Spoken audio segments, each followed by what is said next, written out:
This is House Corrections and Institutions Committee. It is Tuesday, February 25th. It's our 1 o'clock meeting.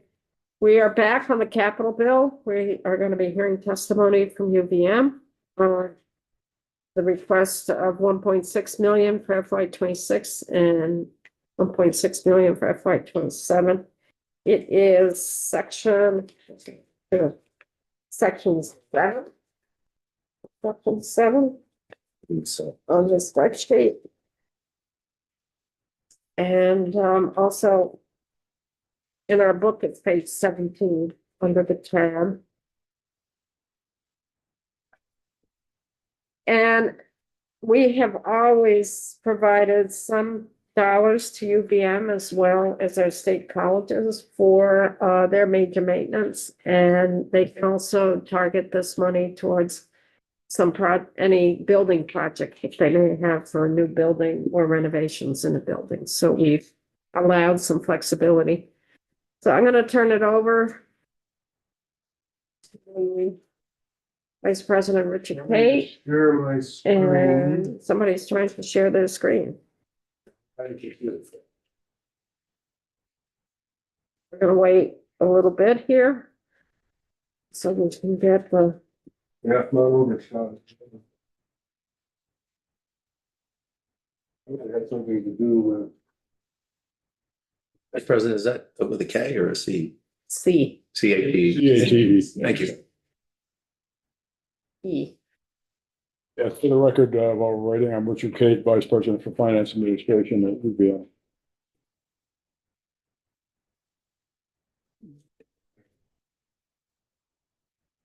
There we go. Thank you. We can, And Wendy, if you want to weigh in as well too, anytime. Oh, thank you. I'm Wendy Koenig. I'm the Executive Director of Government Relations for the University of Illinois. oh, you can go right to the next slide. Should have found my computer. Yeah. I think, as you all know, UVM has its share of historic buildings. We love them all, but they're very expensive to maintain. And we have buildings ranging from the Civil War and before up to some more modern ones. As we do our deferred maintenance, we often talk about what is the so-called backlog in deferred maintenance. And at UVM, the current estimate is about $400 million in terms of what we need to do.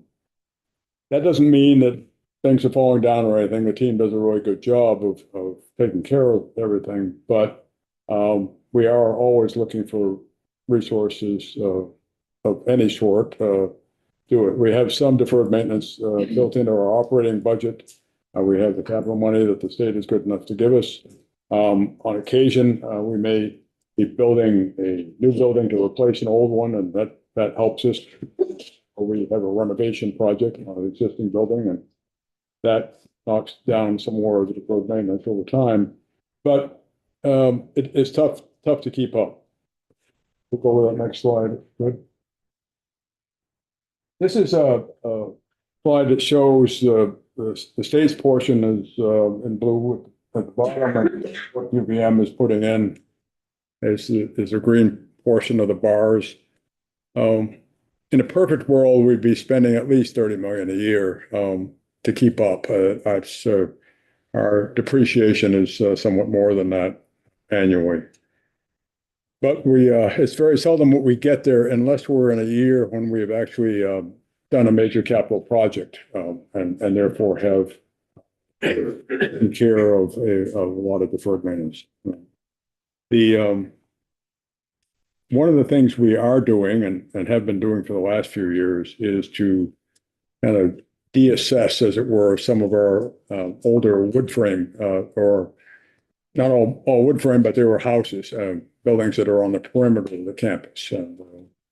So they are very inefficient and very expensive to take care of. It's interesting. You can have one of those old Victorian houses and easily put $3 million just to fix it up, and it's just not worth it, because when you're done, you still have a 100-year-old Victorian house.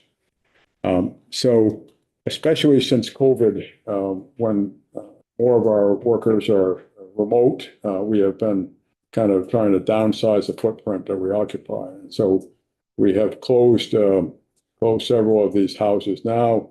We sold one that is not integral part of the campus. There are a couple others that really should just come down. And we have one large building that at some point, Dewey Hall is the original home of the UVM College of Medicine. It sits on the corner of Southwest Prospect Street and Pearl Street. Great edifice, but it's got about $40 million worth of deferred maintenance on it. And our hope at some point is to move the Department of Psychology out of it and then perhaps make an arrangement with a private developer who may be able to get historic tax credits that the university can't get. So we might ground lease a building to them. So we're taking all these various approaches to try to reduce what we have to maintain, while at the same time making sure we've got what we need. We go to the next slide, please. So just the key points, and I've been making some of them here. We've got about almost $5.5 million square feet of space. I'm trying to reduce that amount. We've made a little bit more detail on the numbers there. I'm always intrigued that we're actually able to pull it off every year and keep things the way they need to be kept. I've been on a lot of college campuses, and UVM's campus looks a lot better than a lot of the ones I've been on. And the interior of our buildings are good and sound. We make sure we take care of all the safety issues first, and then the exterior envelope, windows and roofs are always critical to keep the water out. We all know what happens if the water ever gets in. So we make it work the way Vermont makes everything work, right? We never have everything we need, but we try to make the best use of what we've got. I guess that's my story. And you're sticking to it, right? Yeah. Questions? So you did request 4.5 million of the governor. 526, Over the 3-year period, yes. Yeah. and the governor put in 1.6 and 24 and 1.6 and 26 and 1.6 and 25. Yes. I was just curious what, obviously you got a lot of projects. You can't say what this specific $1.6 million is for, maybe you can, but like, what are some of the highlights, I guess? Yeah, I think one of the things that I think we would point it towards, the Howe Library has unfortunately, like so many buildings built in that time, has had some issues with the brick facade on the exterior adhering to the building, and ties were not done correctly, and that sort of. It's going to cost at least $2.5 million to do that project. So that's one example. We have a couple of buildings where I would like to replace all the windows, and what we so often have to do with these buildings, of course, is that the windows have to be historically correct. We want good environmentally sound windows, but they have to be. We have to do more than you would in your house, simply because it's in a 100-year-old building, and so they're very expensive. So, $1.5 million for those windows. We have there are at least 5 roofs on the campus that need to be replaced. They range in cost for those projects from $500,000 to $2 million. It's those types of things where we typically try to focus the state money in these critical envelope issues for the place. It's been a few years, but I graduated there 3 different times. So I spent a lot of time in those buildings, and there's definitely, first of all, there's a lot of beauty there. But there's also, well more than anybody else here, there's a lot of upkeep that needs to be done. So I'm just curious. Thanks. Sarah? Thanks so much. Could you maybe give us a sense of what doesn't get done if you were to get the governor's recommend, or even less? It's tough because you do a lot of things going on there. Do you just fall further behind generally, or? you know, the sidewalks that don't need to get replaced, that should get replaced if we had our way, won't get replaced, you know, if we won't be able to do all the window projects, we won't, you know, we'll have to span them over multiple years. Same with the roofs, we'll patch a couple of the roofs instead of replace them, yeah, even though they really should be replaced. And so it's always about making those choices. And we've got a team that is well able to advise on that. And so we'll get there, but you know, we could, if we were getting 20 million a year from the state, we still, You'd be able to use we'd it. be able to use it very well. I can tell you that. Thank you. Makes me think of different, you mentioned sidewalks. Do you have any sidewalks that are at like, hazard safety level? No, we never allow that to happen. Okay. Or they just kind of. We deal with that section at a time if that ever occurs. The team is very efficient and diligent at keeping track of any sort of hazard. I mean, if you look at the roof on Dewey, unfortunately, it's on the edges, it's all this beautiful terracotta, but it doesn't stick to the building all that well anymore. So it's been netted Yes. for 20 years. There's a steel mesh around there to make sure nothing falls. Are you having a hard time finding contractors to do the work or Yeah. a delay in terms of supplies for materials? Yeah, it is very difficult. First of all, it's difficult for us to hire our own folks because obviously we do some of the work ourselves. So it's difficult to hire people in trades, especially plumbers. But in terms of our contract folks, we're fortunate in that we do have ongoing work order contracts with a couple of construction firms, and so we make that work. But there are delays. They then are also having trouble getting enough people to do it. So they can't get to it as soon as they would. Yeah, are you still working with North Star for like your masonry and repointing and stuff like that? I know they did Congress a number of years ago, but for like the masonry thing on, are you still working with them? Yeah, or- I was trying to think the last time we did. I don't think right at the moment we've got them under contract, but we have had them, as you. Sure. Questions?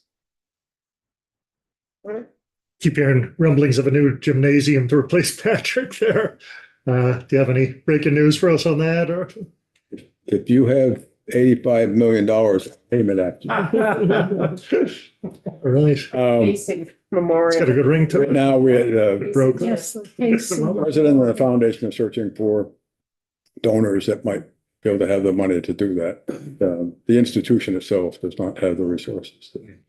And 85 million would be the price tag? It's two monuments. Sean? The money that that you've gotten in past years, is that all spent any? Oh, rest assured, Okay. Just wondering. it doesn't take very long. Well, that's good that you actually spend it. No, Thank you. We invest at the end of every year, when we look at the projects that there are that didn't get done after we spent all the money. The team comes to me and says, could we just get a little more to finish these two over here? And so then I go and look under every rock I can find in one-time money. It didn't get spent on something else in the budget, and I pull it and we try to do it. It all gets spent. This is a great sales chart. Any idea how much you're planning on putting towards the UVM park for 2025? Yeah, it's going to be similar to 24. Though, as I said, those peak years were years when we had some capital money that we were, and I don't mean the state's capital money, but I mean that we had bonded at bond funds and that sort of thing. So I expect it's going to look a lot like. Similar to last year. I was kidding. Thank you. Just once or twice a day. Other questions? I have one. James? Not super relevant maybe, but just for those of us who haven't been in this committee before, where do your other sources of income come from? I mean, tuition probably, but do you have benefactors, things like that, or? Yeah, so, and you're asking in regard to facilities improvements? Yeah, kind of. So we put the piece, as I said, in the operating budget, about $6 million there. And the 70% of the funding in the operating budget comes from tuition. So tuition is a major contributor there. We, on occasion, although we have not done so since 2019, we issue bonds. The university has something north of $500 million in debt that we've issued for facilities. Unlike It's like 500 million. 500 million, 530 million.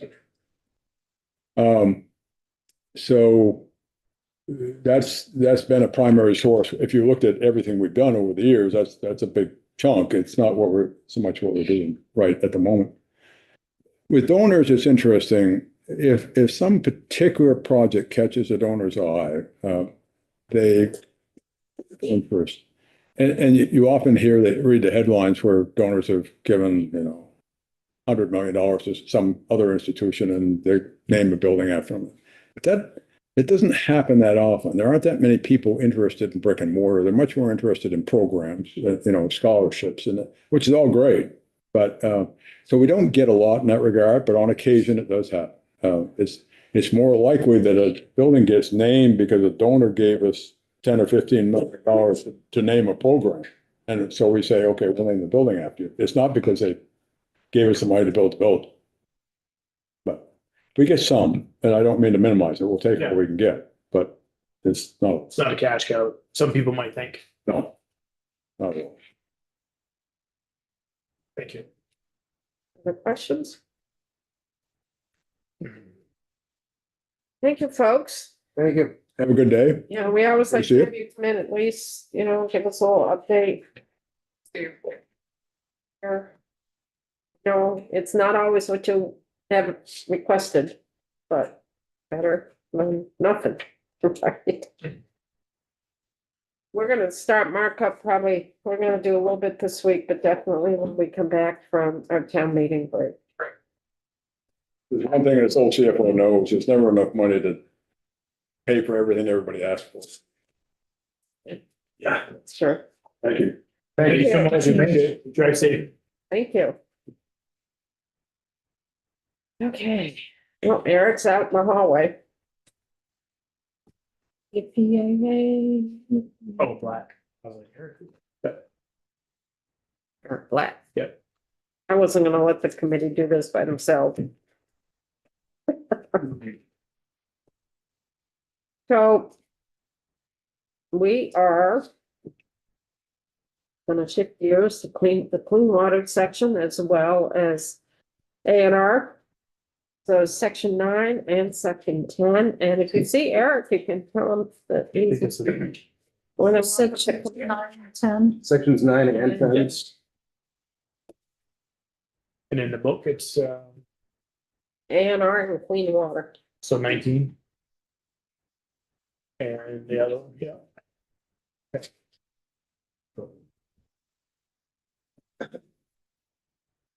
It's Eric. This is a famous Eric. Yeah. Oh, sorry, Mike. Sorry about that. I'm sorry, in section, where is it in section 9?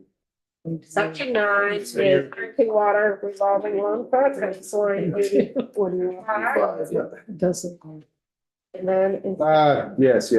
section 10, it's gonna be lines 97 and 98. Yes. Eric, will either you or Patrick run this line? You wanna run the slide? Yes. Yeah. Okay, yeah, I'll send you. Yeah, also.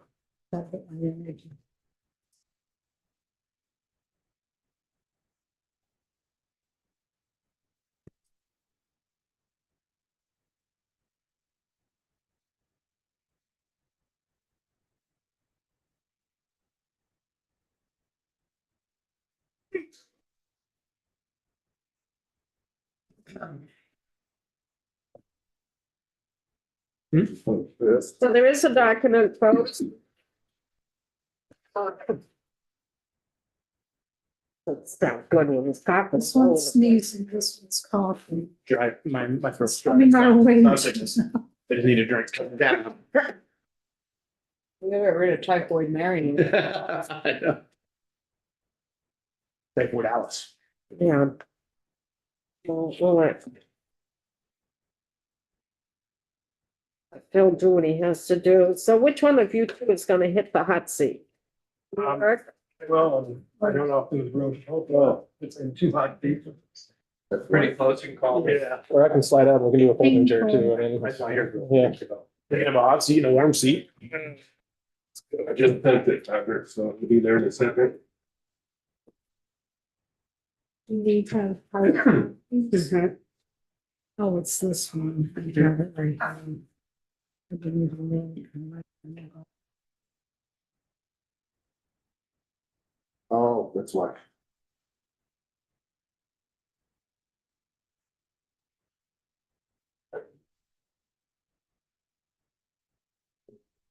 I will have one paper handout. That's what.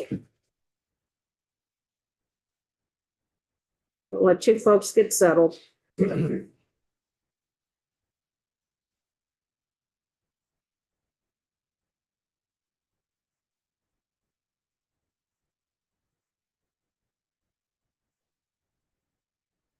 Bless you. Let's take up. Oh, Either way. it sounded like it stopped in minutes. Get me an outlet, mine's all charged. That's the email without a subject line.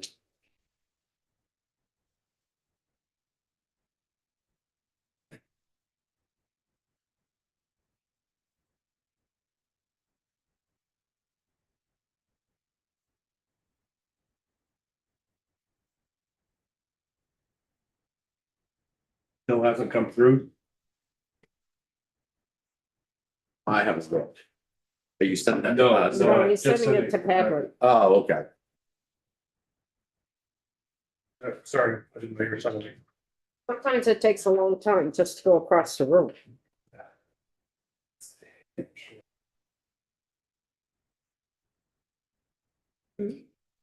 So $6 million ask, that's pretty simple and straightforward.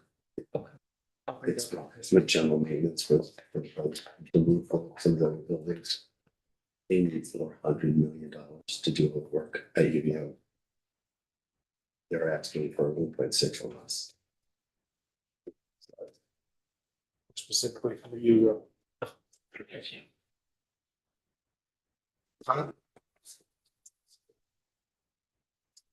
Need it. Okay, so.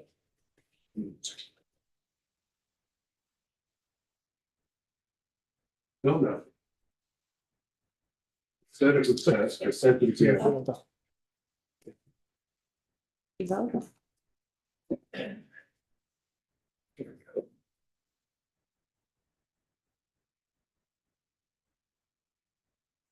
Well, maybe I'll need to do the slides. It is a little difficult on my screen because I have a magnified screen because of my eyesight. But it can be done. So Sometimes did you check your junk? So yeah, it goes in there a lot. Check your junk or spam.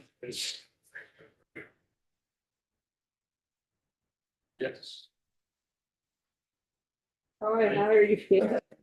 Did it come through? Are you trying? How are you feeling? So I understand, are you sending me the PowerPoint? Because I have a copy of that. No, I'm sending you the link to get into the You Zoom. look meeting. like you've got an 11 o'clock shadow. Oh, He does. We are live. he has more hair on his chin than he does on his head. I'm your witness if you need one, Troy. It's a level 1 for your credit. Anything there, Patrick?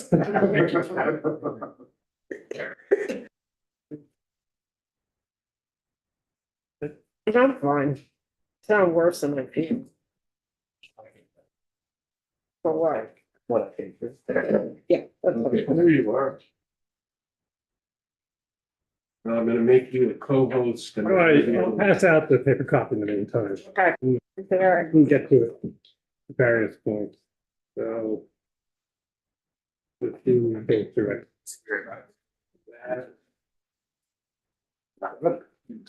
Yep. So, it should be. And you'll shut off your video and your audio. oh, Troy, Troy, you felt that you couldn't come in because you talked too much. I didn't hear what you said. You felt that you couldn't come in because you were still coughing. Right, right. You would have fit right in, 'cause we're all coughing. And you want a copy? Oh, good, Eric, finally. Thank you. Years ago. That's, yeah. Yeah, It's a little while. It's the first time. no, that's good. That's okay. You know, what I've handed out is the current adopted priority list for pollution control. Yep. And the reason why I made a paper copy is because the online version has a lot more columns and it's kind of hard to read. Oh, that's fine. It's such small print. Drinking water, we don't have the same issue. It's broken down into multiple pages and it's a little easier to read online. Great. So we have three different areas of funding, three different line items. But they all go to municipalities for water, one way or another, either to drink it or wastewater. Get rid of it. So drinking water revolving loan fund goes to municipalities and some nonprofits for water supply. It could be a municipality for their municipal system.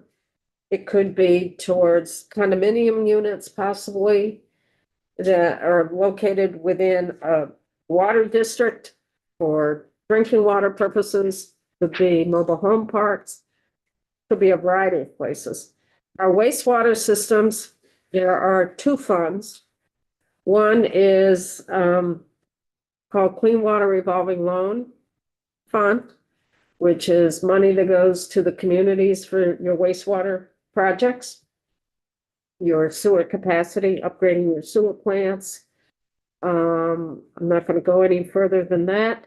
And then there's your municipal pollution control grants, which are grant dollars that go to municipalities. Again, it could be for wastewater facilities, CSOs. CSOs are combined sewer overflow projects. So all these dollars go to the community. The Drinking Water Revolving Loan Fund and the Clean Water Revolving Loan Fund, for every dollar the state puts in, it matches $5 on the feds. So it's a 5-to-1 match. It's a 80-20, or it's like an 83-16? 5-to-1. For every Right, dollar, that's- we get 5. Right, and so the state dollars represent 1/6. of the total. 6, right? 1/6 of the total. So what we put in the capital bill, the Drinking Water Revolving Loan Fund, is our state match for the federal dollars to be drawn down. The same with the Clean Water Revolving Loan Fund. Whatever we put in the capital bill is our state match to draw down federal funds. The municipal pollution grants, that is straight state dollars. There's not a match. That's about as deep as I'm gonna go. But we've also, in the past, have put in money for Clean Water Revolving Loan Fund and municipal pollution grants through cash for that as well. So we got a lot of moving pieces in these. So Eric, I'm going to turn it over to you, and if you can identify yourself as well as Patrick. Yeah, for the record, Eric Blatt, Director of Engineering with the Water Investment Division from the Agency of Natural Resources. This is Patrick Monk. Afternoon, Patrick Monks, our Water Infrastructure Finance Program Manager with the Water Investment Division. See. Patrick has been in the committee in the past. Well, so just to get started, kind of a little overview. There's 15 slides in total, and some of these get into some details that I'm not sure if the committee really wants, and we can just pass right by them. Just mention what it is, and then if the committee wants us to go into it. For example, the ranking system for both clean water and drinking water, that's in here, in summary. Just 1 second. Are you having trouble, Patrick? No, well, maybe, do you want me to share? Is that the- Yeah, go ahead and share. If you create a tab and then go in and share, you should be able to find that tab in the share box. I'm not sure, but right now it's not saying sharing is not enabled, so I'm sending a request. Is that? Oh, well, I made you a co-host, but Looks like I can. yes, go ahead. So Eric, for the committee, there's 6 new people to this committee. So this is the first that they've heard of any of these programs. Which is in part why you're gonna see those who've been on the committee before, and certainly the chair, you're going to see some familiar slides.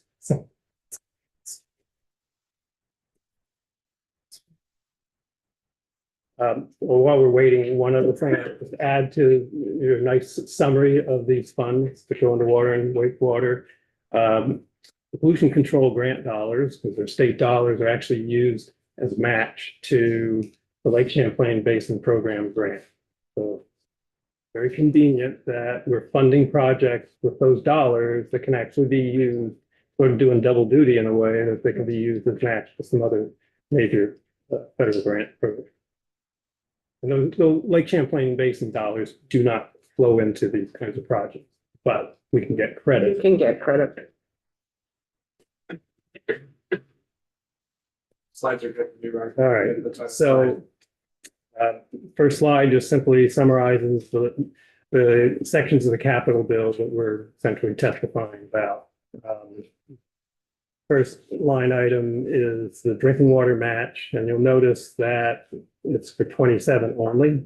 We'll get into this in maybe a little more detail later on, but we're not seeking any funds for this next round of federal dollars because we actually have excess left over from last year.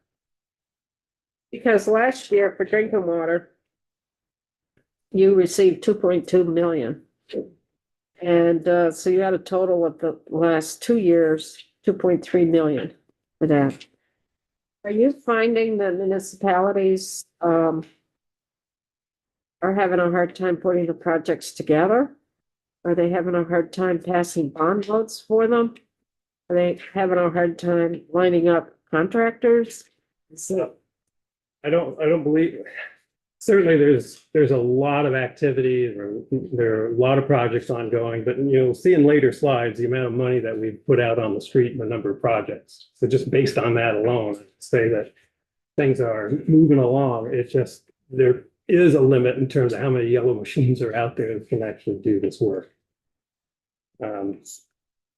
As well as the consultants. We have limited resources in Vermont, even amongst the private, to do this kind of work that are experienced at this kind of work. we have a question here, Well, Eric. Just a James? quick one. So the main reason that the funds weren't expended is lack of labor and lack of consultants, or a significant reason? Are you gonna get to it later? Yeah, we'll get that. Again, I'm gonna reinforce what I just said by pointing out that we have been able to keep moving projects along. There's still money available, but that's not uncommon at this point in the cycle. Thank you. We'll get to some of those, a little more information on that. And then the next two pollution control grants, the 26 request, which is in line 98, at least of the booklet. And I'm not sure if the spreadsheet that you look at are from the booklet or you're getting them separate. So I don't know if the line item will match. Yeah, for the municipal pollution grants, it's over in line item 98. Yeah. And there's 4 million for FY 26. And so the 27 line item, you'll see right now, it's just a lump sum of 10 million. And the reason for this is that all of the line items in section 10 have to run through the Clean Water Board. So they've done this for the 26th request, but it won't be until next year that they will do that same for the 27 request.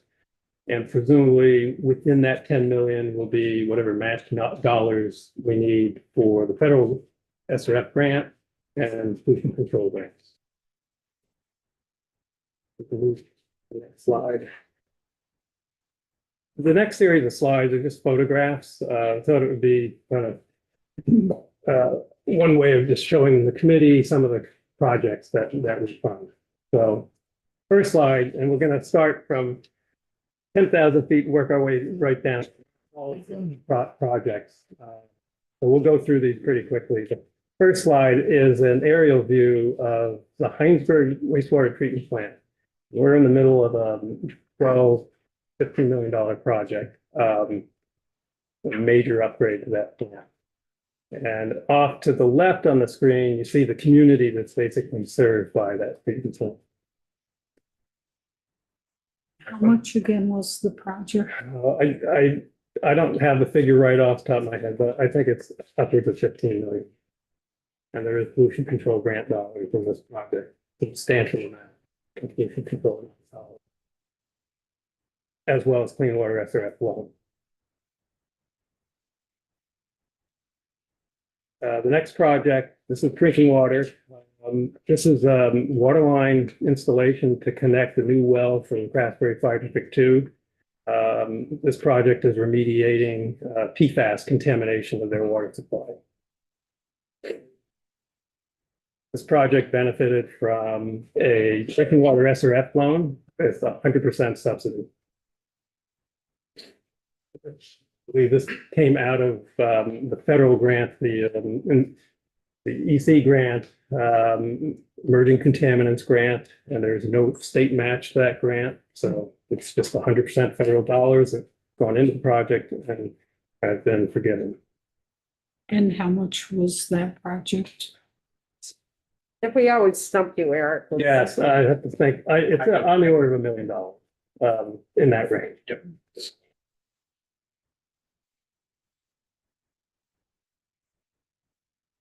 Yes.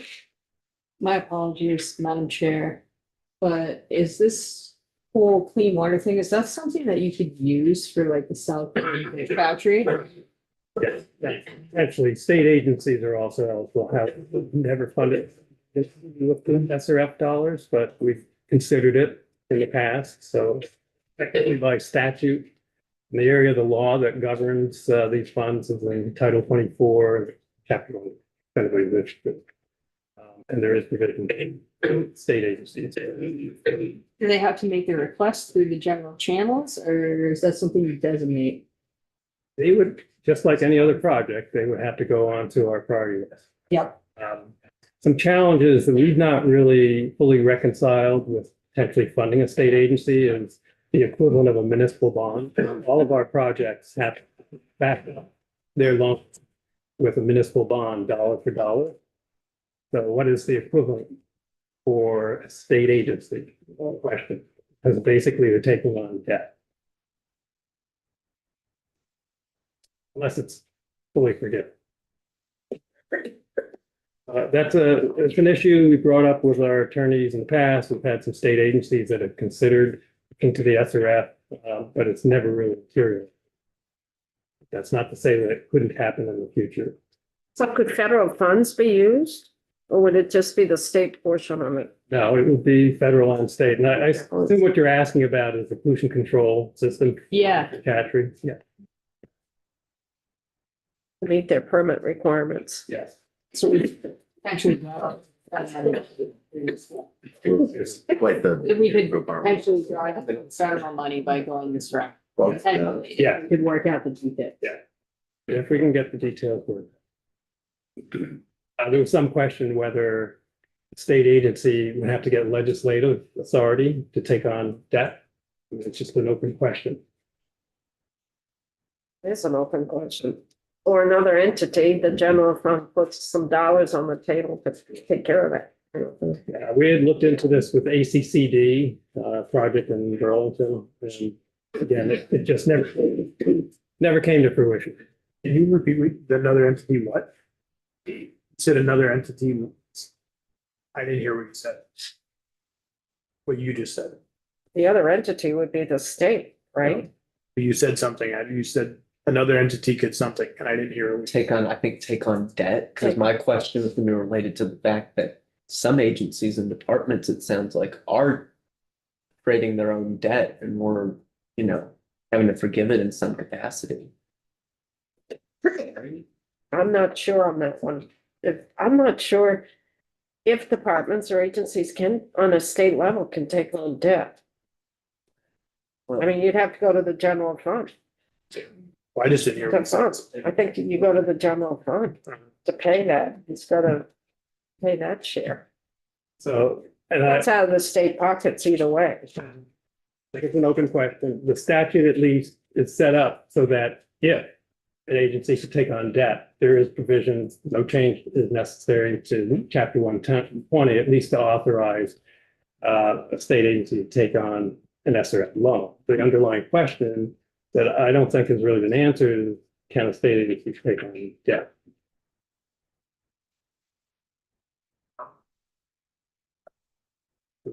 Next photo. This is the installation of a process unit called the COMAG at the Waterbury wastewater treatment facility. This is actually a number of years ago, probably in the 2014 timeframe. This project was funded almost exclusively with state grant dollars for phosphorus removal. And back in the day, the state essentially paid 100% grant for phosphorus removal projects.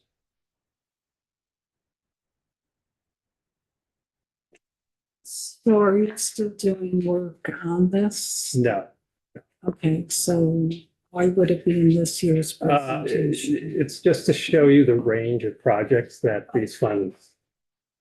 Thank you. And where are you removing that? Like, where's that water coming from to remove phosphorus from it?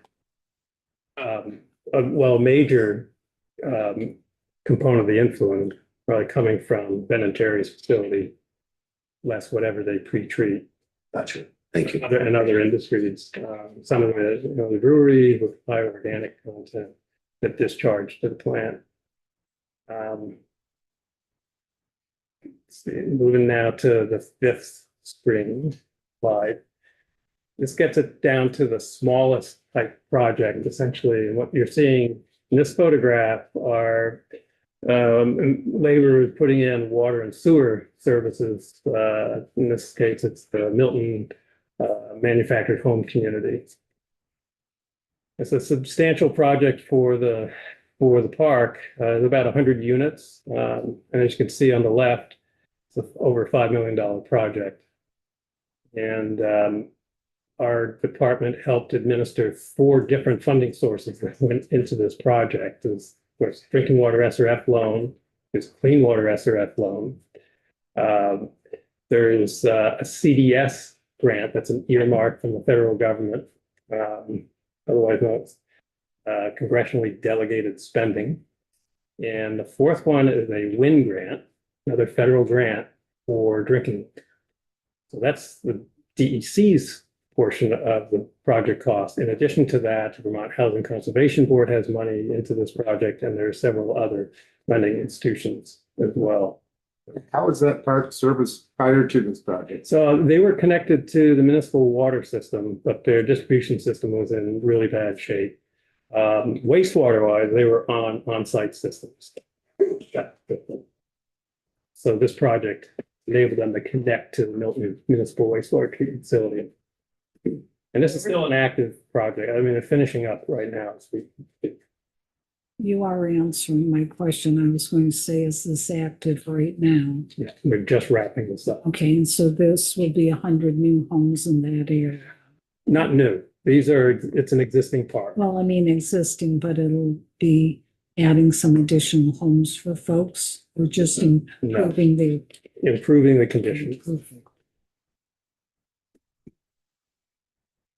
So next slide is just a very general overview of how the SRF program works, and this is applicable to both drinking water and clean water. On the left-hand side, you see this, the 20% state match on the federal grant goes into the fund. And then out of the fund, the SRF loans, and then back into the fund, the loan repayments. On the clean water side, I think at this point, we're revolving in the order of $18 million a year. And on the drinking water side, we're revolving 10 million a year, and that includes interest on the fund. This stage, it's a pretty substantial amount of income. The interest rates have gone up considerably since the nadir 2 years ago, back in 2020, 2021. Funds were not really making much in the way of income. So if we were getting 100% back with what was supposed to be revolving funds, what would that look like compared to the 18 million or the 10 million? So we don't. I guess I'm just trying to find out if they're revolving in a better fashion than they have been. So drinking water has historically had substantial amount of subsidy available. Mhm. So that up until 2010 with the ERA money, the max was 30% of the grant. So 30% of the grant go towards subsidy. All of the state match evolved back in effectively all the state match.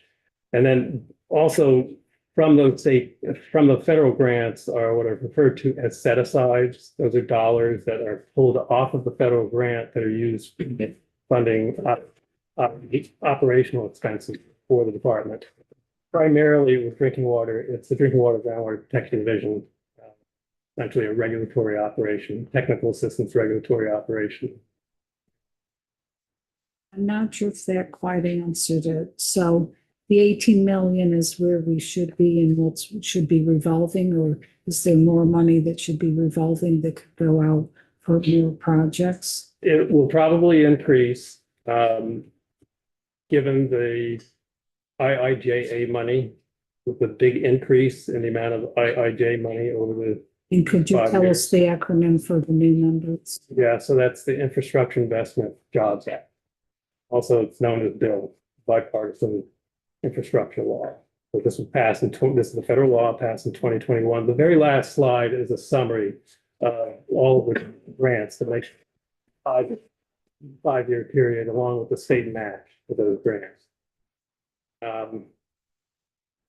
I So- guess where I'm coming from is when you're doing your budget yearly, you must somehow put the revolving funds somewhere kind of as a projection as to Yes, we what do. you'll do for projects. And I'm really just trying to find out, is that the number you had that you were looking to have come back in revolving funds? Was it higher? Was it lower?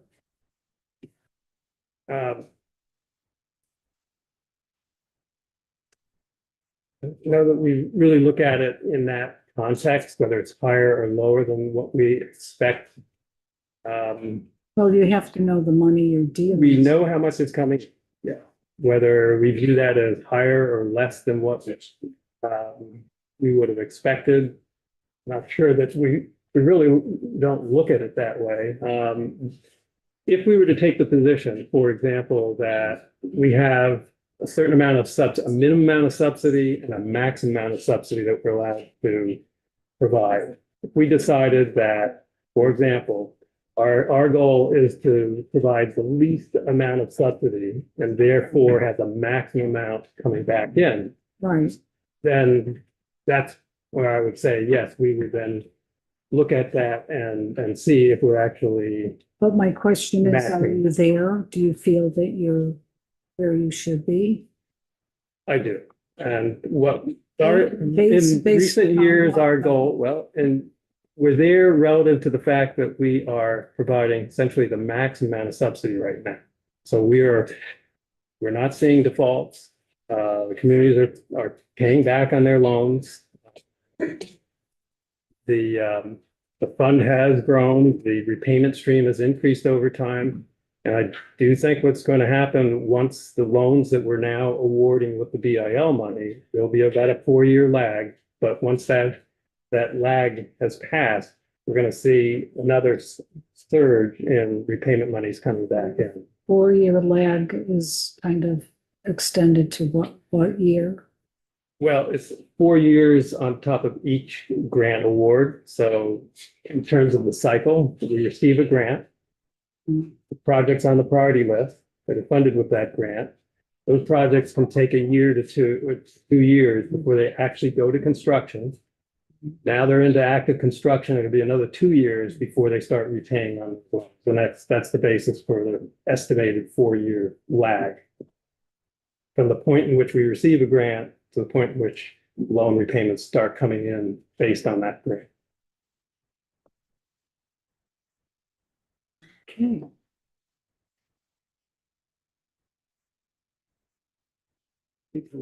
The 7th slide. This represents our cycle for adopting the priority list. And folding that into what we call the intended use plan, IUP, stands for intended use plan. It's 40 to 50 page document. There are links later on in the later slides to those plans. And they describe more than just simply the projects that we're funding in the coming year. It describes, for example, the set-asides that I mentioned a moment ago out of the drinking water SRF. It describes how those set-aside dollars are intended to be used. There are programmatic elements in the intended use plan. The goals of the program are both short-term, long-term, or the intended use plan. So right now, we're at the point in the cycle where we've received all the applications, both clean water and drinking water, priority list applications to get on the list. And we're in the process now of ranking the projects. And we're a little behind on clean water relative to drinking water, whereas we haven't yet compiled all the projects. So I don't have even a rough number just yet on how many have come in and the total aggregate need from those projects. We do have that on the drinking water side. And I think there are about 83 applications that came in. Over 800 on the clean water, but we haven't filed the need. Okay. So that's 883 applicants. 83 on the drinking water side and 100 on the clean water side. But we have not vetted these applications. So we're in a period right now where we're going through the apps and applications and assigning priority points to the projects and then ranking them. The list that I handed out before we got started is the clean water priority list. And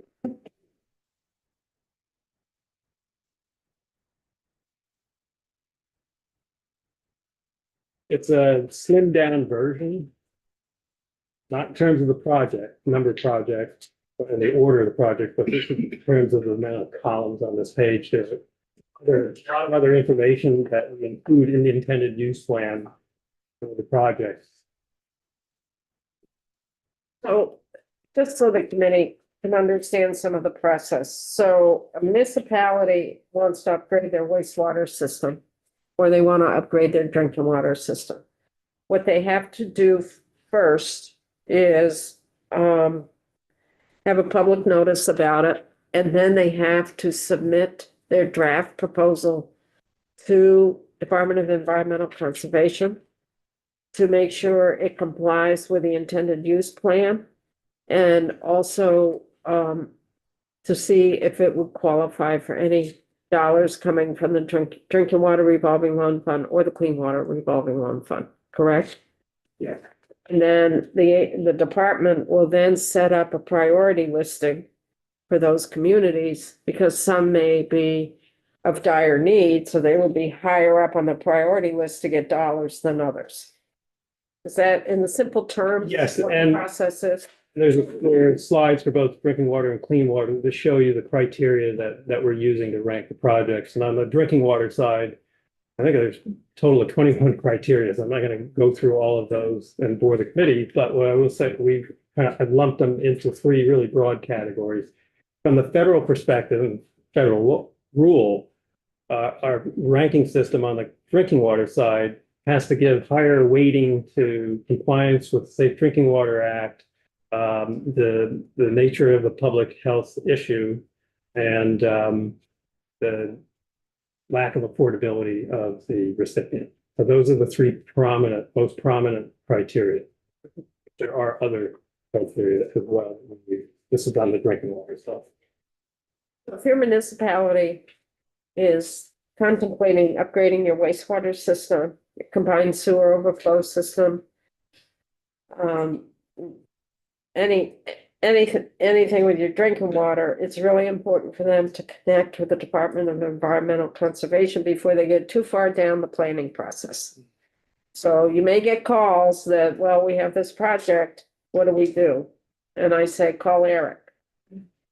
There are a lot of other staff that Right. work in this program, especially under Patrick, that process the loans, and they work directly with the communities. They go to evening meetings, help guide them through the process. There's a lot of interaction between Patrick's groups and the municipalities, and then our engineering group. Yep. So the key for a community is really to connect with the Department of Environmental Conservation at the get-go. From the very beginning, don't wait to the end. Very beginning. And as, again, on a later slide, you'll also see the kinds of things we fund within the project arena. Preliminary engineering and design. And the engineering community that does this type of work on a regular basis, they understand the process really well, and they help guide their plans. Do you have a question, Phil? No, you say so what you're saying is call Eric, but So Eric, are you gonna drill down on what? Yeah, I'll explain some of the Okay. abbreviations and acronyms. So I was gonna ask like how, who's being funded and what, That's a different we're gonna program. get to that. Yeah, That's a different the program. That's project. fine. That one. Just to finish up on the cycle, and again, this applies to both the drinking water and the clean water SRF. We do have different technical staff that rank the projects. On the drinking water side, we work with the sister division, the drinking water groundwater tech division, who has the regulatory staff. Because a lot of the technical points have to do with the deficiencies of the water system, and that's the purview of the regulatory part of the department. And then on the clean water side, we have our own engineering staff who do the technical review. And it takes a few weeks to go through all the applications, rank them, and then put together a draft list. Right now, we're a little over a week into the deadline for submission. It was February 14th was the submission deadline. So over the coming few weeks, we'll have a list together. And that list, once you do formulate it, it's really important for the committee to have a copy of that list once you do formulate it, because then we'll know what's in the pipeline. Because what's listed is the community, what the project is, what the state share may be, and where they are in terms of the planning, if they've gone out for a bond vote, or when they anticipate going out for a bond vote. Because you want to make sure that that community has a positive bond vote before you appropriate any of the money for that. so James? just finishing it up, just real quick, Eric. So what percentage of applications get turned down? And is that fairly consistent or does it fluctuate? It's fairly rare when an application gets, quote, turned down. I mean, really, the only reason we would turn one down is if the project is not eligible. Or in the case of drinking water, if the project isn't far enough along, they won't appear on our construction list. On the clean water side, if project not eligible, then it just won't be on the list at all, which is very rare that we get applications coming in for projects that are entirely ineligible for the funding. It's kind of a low bar for eligibility. And however, unlike drinking water, we maintain an extended list, what we call a 5-year list. So as we go through and we vet the projects and rank them, if project hasn't gotten sufficiently far along to convince us that it can go to construction in that cycle, in that year's IU intended use plan, then we'll put them on the forecasted list. And I will say the projects that are on the forecasted list are generally, it's less robust of a review. The numbers are a little sketchier than the projects that have gone through that vetting process. Thank you. Well, What was the February 14th deadline? That was the deadline for submission of priority list applications to get included. And then once we've gone through this process of ranking and providing a draft, we'll then follow that up with a public hearing, taking comment on the draft list as well as the intended use plan as a whole.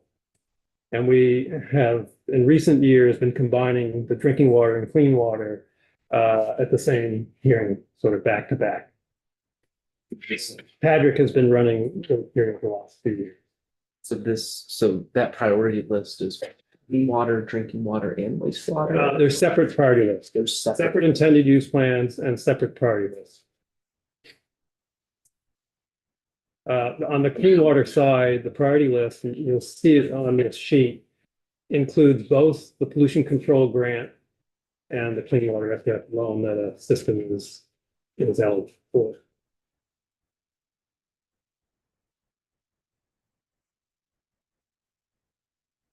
So the process kind of wraps up with the adoption of the priority list, the intended use plan, early summer in that time frame. We've submitted our application to EPA for the federal grants that make up the intended use plan. And on the drinking water side, there are now four grants each year because of the IIJA money. There's the base grant. We continue to get the annual base grant on the drinking water side. And this, I say continue, this goes back to 1997 with the initial funding for the drinking water SRF. Clean water preceded that by about 10 years. so when you talk about the base funding, that's the 1-to-5 match Yes. that we automatically do. When IIJA came along, there was an infusion of a lot of federal dollars with a minimum amount of the first few years of a state share, which we beefed up our appropriations. We also took money out of cash to meet the IIJA match for that. And That again, was above and beyond what we normally do for drinking water and clean water. the last slide will show sort of that full 5-year period and the match to those federal dollars. Mary? So you just mentioned that you would be reviewing the applications and probably in the next couple of weeks, we have a list. But then you just a moment ago stated that you won't be getting around to the list till like early summer. So could you explain Yes. that? So the draft list we'll have together sometime over the next few weeks. And then in maybe March, April, more like April timeframe, we'll have a public hearing that will feature the draft list. We'll take comment on it. Invariably, there's some changes that come up. And then we'll go to, once we've taken into account the comments, produce the responsiveness summary, we'll then adopt the list and that'll be fine. So a lot of the projects that you'll be looking at their applications are likely not to go out and be of the shovel in the ground until maybe next year. That is generally the case. Okay, I was just saying this for the freshmen so that they kind of have the stepping stone of how this goes. That is generally the case, not always. There's some projects that are actually ready to go that summer, or that fall. But most of the time, it's really the following construction season. Right, but how do you prepare for those if you're just kind of deciding on it? And then if it's ready to go, how are you getting the materials and everything else you need? So once the priority list is adopted, the next step for the communities is to submit actual loan Right, application. right. And right. that's where we receive all the relevant material. Projects, we'll take drinking water as an example. Their community has already received its permit to construct from the Drinking Water Groundwater Protect Division. They received it before they even applied to get on the priority list. They're pretty far along. We adopt the list. They've got their bond in place. They have permits in place. They now submit the applications. They're in what referred to as the fundable range. I'll explain what that means in a moment. They could move right along. If they're that far ahead in their project. But your piece in it, you're kind of the administration of it. They're doing the actual work, correct? Yeah. Again, I'm just saying it so that the members understand that. So the federal grants, we usually receive them in late August, September timeframe, generally before the next federal fiscal year begins October 1st. So on the drinking water side, I mentioned there are 4 grants that we're now receiving. There's the base grant that we've been receiving since '97. And since 2022, federal fiscal year 22, we've been receiving 3 additional drinking water grants. There's what's referred to as the supplemental grant, which is can fund any of the same projects that we can fund with the base grant. And the other 2 grants that we received, one is for lead service line replacement. The other is for emerging contaminants. And the Craftsbury example that I provided, that's the beneficiary of the emerging contaminant grants. The emerging contaminant grants, would that go towards like PFOAs and PFAs? Yes, and that's exactly Craftsbury. Right.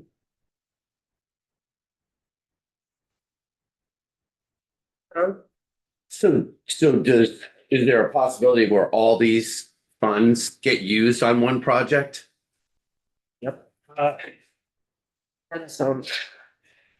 One project. If we were faced with a situation where we had call it a mega project, we do have one that's sitting out there in Burlington. We would probably cap the amount on any given priority list when we've done this in the past, so that we distribute the money a little more evenly around the state, not have it all go to one community. Yeah. Thanks.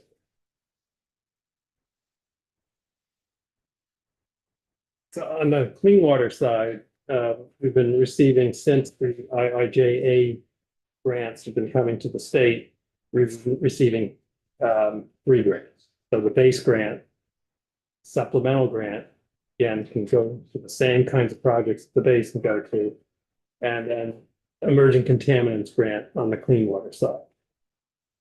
So the emerging contaminants, both drinking water. What's the status of the fund for the emergent contaminants?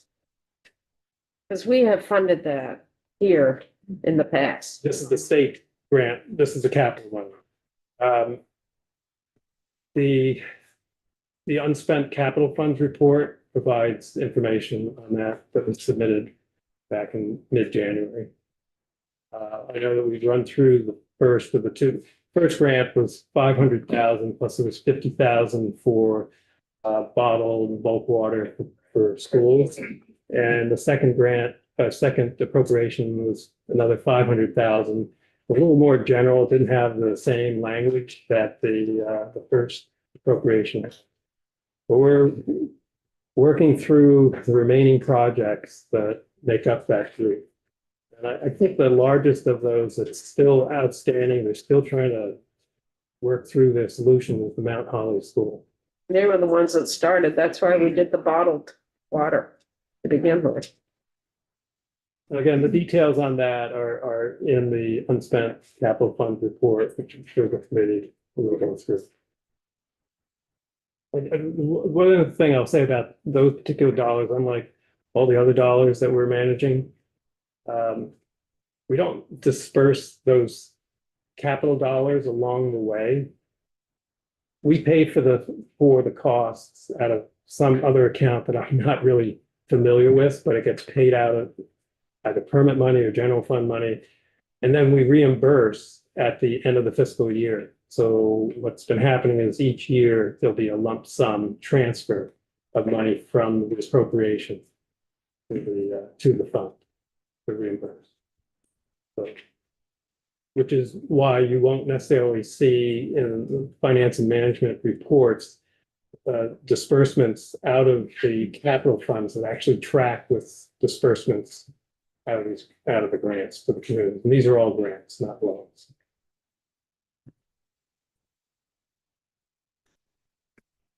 So we can move to the next slide, unless there are any other questions about the cycle. And I know it's a little bit confusing. I have tried to, because of the symmetry between the two funds, I've tried to just deal with both pretty much simultaneously in this presentation, with some exception, where it's essentially identical type process. So this slide just quickly lists out some of the things that we can fund with the Clean Water State Revolving Fund. And Chair went through a number of these at the beginning of this presentation. But I'll point to a couple of things. The bullet at the very bottom, preliminary engineering and design, very successful program. This gets right to the point you were bringing up about communities talking to us really early on. Those conversations go on all the time. Again, the engineering community is very familiar with this program, and they do help guide the communities as well. We're involved with these projects in most cases, the vast majority of cases, at the very early stages of development. The other thing I'll mention, the Clean Water SRF in 2018, the eligibility was extended at the state level. It was always available at the federal level, but at the state level, we opened up eligibility with private entities. Up until that point, the SRF was only, the Clean Water SRF was only used for municipal projects, and that expanded out. The other thing I'll say is with the pollution control grant, they're only available to municipalities. What is that a picture of? Oh, sorry. Yes, this is Bennington's wastewater treatment facility. These are rotating biological compactors. This project is a really interesting project. One of the few that the town used its own labor to help install. So what we refer to as force account work. I think this was on the order of a $10 million project. And I believe there were 32 RBCs. And if you look in the background, you see a gentleman standing there, you get a sense of the scale of these RBCs. And they're partially submerged in the effluent. They rotate in and out. So they're 40% maybe of the surface is always in contact with the effluent. Forms of biological media on these discs that make up these RBCs. What do they do? This is part of the treatment train for the Bennington wastewater treatment facility. Right. Well, Is that project in particular, is that on the top of your forecast or the project? This is a project's already been done. I have included photographs of past projects as well as projects that are active. Again, it's to give the committee a sense of the kinds of things that we fund. Because that's been done for a couple. number of This has been done years. for quite a few years, and it's there because it was a really interesting project from our perspective. Like I said, it's very rare when we fund such a large project that's done by town labor. But you notice we don't have any applications right now. On the clean water side. Right, We do on, I know, Burlington's gonna make up for it. I know. That's pretty important. so the next few slides are the ranking criteria. This first, not slides 9 and 10 are for pollution control, and then 11 is for drinking water. I guess it's a question for the committee if you want me to go through this or not. I would say no. But does pollution control include stormwater? Yeah, we can fund stormwater with these funds.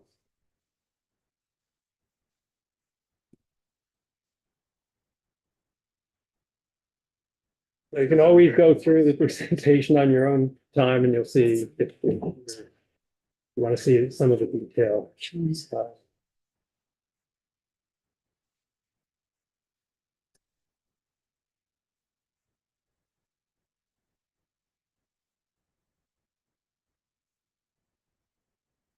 So this slide number 11. 11, okay. Similar to the previous slide, this just explains how the money can be, how the drinking water SRF dollars can be used.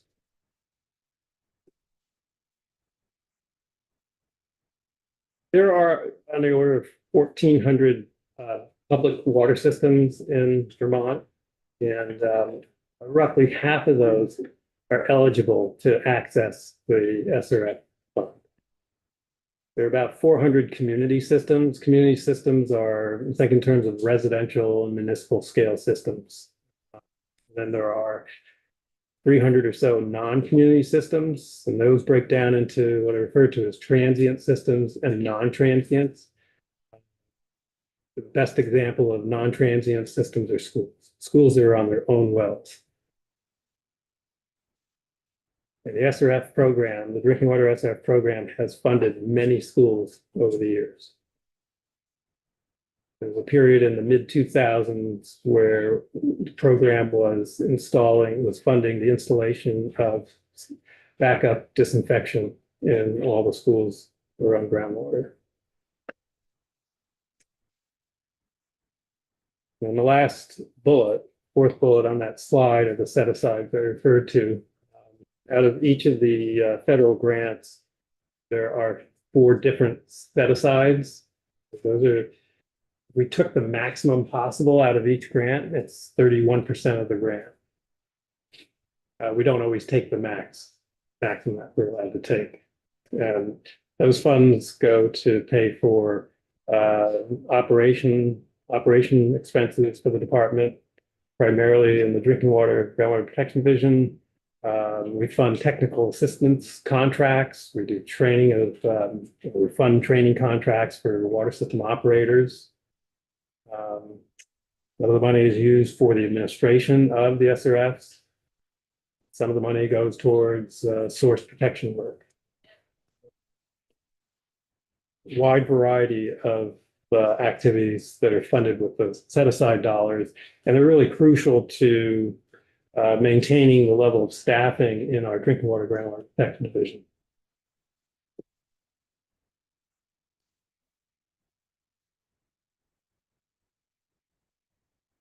These are the major categories of the criteria. I mentioned earlier there's something on the order of 21 different criteria. Really the major criteria are the degree to which the system has a deficiency and the lack of affordability. Systems, the smaller the population, the more points the system gets. So it's an inverse relationship.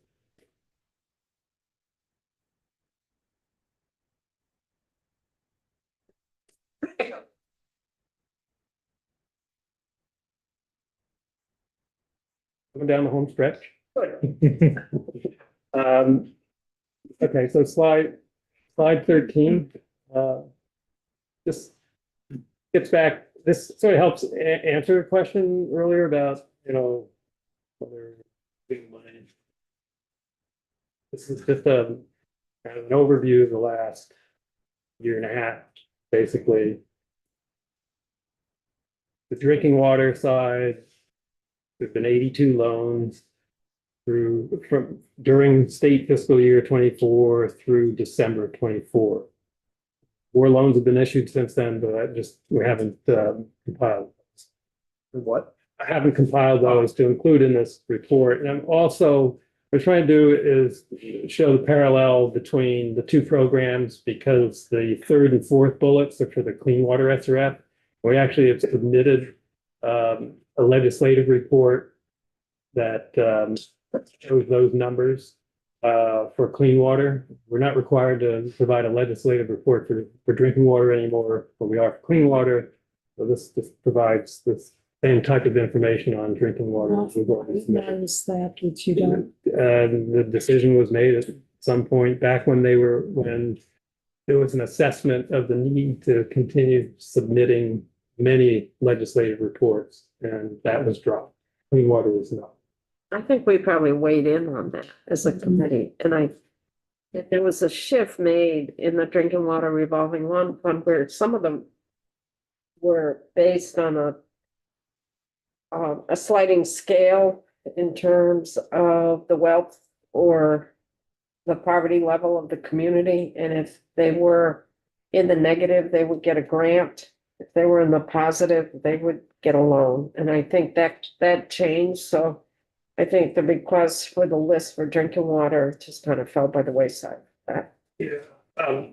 What changed in that regard, and I think in the negative positive, we no longer issued negative interest loans. I think that was kind of a confusing subject to really grasp. Mhm.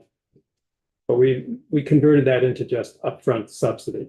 And the type of communities you refer to are what we are defined in statute as disadvantaged communities or disadvantaged municipalities. Again, this just gives you the general idea of how many loans come through the program over a given period of time and the volume, the dollar volume. And at the very bottom of the slide are the links to the two respective intended use plans.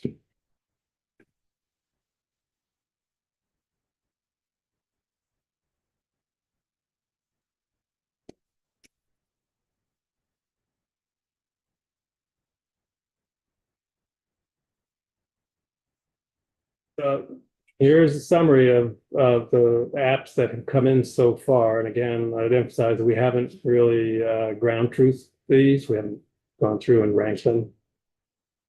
These are the rough numbers.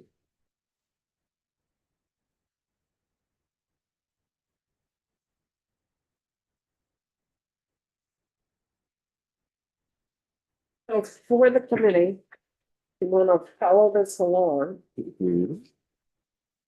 For the drinking water revolving loan fund on page 85, on line 85, there is nothing in for FY 26 for state chair.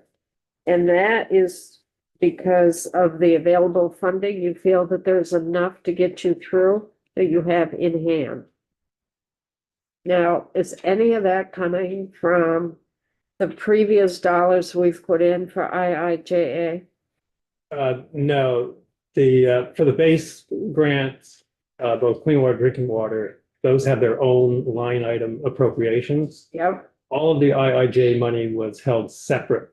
Match for the IIJ was held separate from the match for the base grants. Let me explain what has happened and why there's money left over. So when we had developed our budget for appropriation for the match, at that point in time, we were operating on the assumption that we were going to get the historic level of drinking water SRF base grant. The congressional directed spending earmarks essentially reduced that grant substantially. essentially cut it in half. So the money is already in the bill and ended up being far more than what we need. Because the federal amount allocation decreased. Yes. So when we put in the money in the previous years, we were basing it on what was anticipated from the feds for that 1 to 5 match. So the 590,000 drinking water, Yep. that's based on assumed lower level now. The 4.8 million, I believe. Yeah, 4.661 million is the 24 federal state drinking water SRF grant. So we're going to assume level funding. And that's what the match need of 590 is based on. That's right, we have- 27. The state fiscal year 27 match of 590,000 is the additional amount that we would need for the next federal grant. Not the 25, but this fiscal 26 grant. So we have enough money for the 25 grant. 26 grant, assuming it's in the 4.6 million range, and it's a 20% match, roughly 800 plus thousand. Why we're only asking for 590,000 is that we will still have money left over from last year's appropriation towards the federal fiscal year 26 grant. So we have enough money to fully match the 25 grant. And I think it's like 390,000 left that's available for the following. So what is the amount of money that's left over that you're plugging into all of that? I think again, I think it's about 390,000. 344,000 in round numbers. That's what's left over. That's what will be left over from last year's appropriation to match the drinking water SRF grant. So between that and the 590, it's a little over 900,000. And the reason is because the federal amounts that would be available to the states has been decreased. It's still the 5-to-1 match, but the amount total that would be given to the state to be matched has decreased. So therefore, our state match amount is not as high as we had predicted when we were here a year ago, because we were anticipating more dollars being available from the match. And that we started the budgeting process. So this time around, we're operating on the assumption that it's going to be the same as what we are receiving for FY25. When will We you go up, know, when will you know if it's a different amount? Probably with certainty, not until a year from now. So this is right around the time of the cycle when we receive allotment notices from EPA, which usually comes out in the March timeframe. That's when we really know. We'll be given notice prior to that informally what to expect, but the formal notice comes out in the March timeframe. So we're talking about the federal fiscal year 26 grant. The monies would be in theory appropriated October 1 of 25. But this fall, it wouldn't be until the following spring. We'd be notified of the amount. So we could be here next year. Worst case scenario, we could be here where the federal monies all of a sudden increase. And that 590 would not be available. This Wouldn't be for surprised. FY27, because we would have used up possibly some of it, or the 590 would not go as far as we had anticipated because the amount of money available for the feds have increased. That's the more likely scenario. For example, if the federal government stops providing these earmarks, then potentially the amount of SRF funds will go up. Right. It's the earmarks that are sucking it out. Yes. But also anybody's guess as to what this federal government will be doing. Find out. Kevin? So with the lower federal funding available, we didn't apply as much from the state. So far, I haven't heard of any of these projects being dire that we need to spend the money, whether we have funds or not. There aren't any projects that are critical because